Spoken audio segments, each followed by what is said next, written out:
मेरी कहानी का नाम है खेत की वो दोपहर जिसने सब बदल दिया। मेरा नाम कोमल है। मैं एक छोटे गांव में रहती हूँ। मेरे घर वाले साधारण किसान हैं। मेरा बड़ा भाई सोनू शहर में पढ़ता है, पर लॉकडाउन में वो अचानक गांव लौट आया और महीनों यहीं रहना पड़ा। शुरू में तो मुझे लगा कि भाई पहले जैसा ही होगा, हंसमुख, बेफिक्र, मजाक करने वाला। लेकिन इस बार उसमें एक अजीब सी चुप्पी थी, जैसे कुछ अंदर दबा रखा हो। रात को कई बार उठती तो देखती कि वो कमरे की खिड़की के पास बैठा रहता, फ़ोन हाथ में, किसी से धीरे धीरे बात करते हुए। उसकी आवाज़ में बेचैनी होती थी और कभी कभी ऐसा लगता था कि वो अपने हाथों का इस्तेमाल कर रहा हो शांति के लिए। एक रात मेरी नींद खुली तो मैंने देखा कि वो खिड़की की ओर टेक लगाए गहरी सांसें ले रहा था। चांद की हल्की रोशनी उसके चेहरे पर पड़ रही थी और उस पल मुझे पहली बार लगा मेरे अपने भाई के मन में कुछ ऐसा चल रहा है जिसे वो मुझसे छिपा रहा है, बिस्तर के अंदर कुछ हिला रहा हो। अगली सुबह मैंने उससे पूछा, भैया सब ठीक है ना? तुम्हारे चेहरे पर उदासी क्यों है? वो मुस्कुराया, पर मुस्कान बनावटी थी। कुछ नहीं कोमल, बस शहर की टेंशन है। मैंने ज्यादा नहीं पूछा, लेकिन महसूस कर सकती थी कि उसकी परेशानी सिर्फ शहर की नहीं थी, कुछ और ही है। हम दोनों हमेशा एक दूसरे के बहुत करीब रहे, पर लॉकडाउन के दौरान ये नज़दीकी और भी बढ़ गई। शाम को छत पर बैठकर बातें होती, तारों को देखते हुए, चाय पीते हुए, पुरानी यादों को दोहराते हुए। एक दिन मैंने महसूस किया कि वो मुझे कुछ अलग नज़रों से देख रहा है।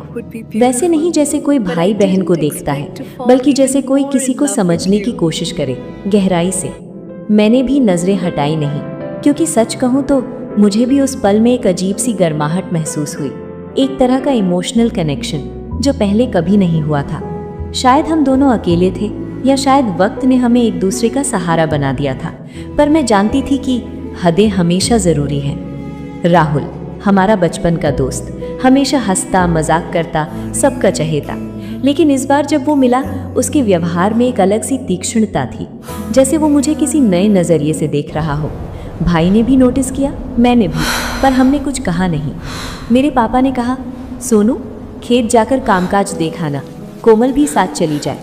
मैं राजी हो गई, थोड़ी हवा बदल जाएगी, अच्छा लगेगा। रास्ते में राहुल भी साथ हो लिया। हम तीनों हंसते मजाक करते हुए खेत पहुंचे।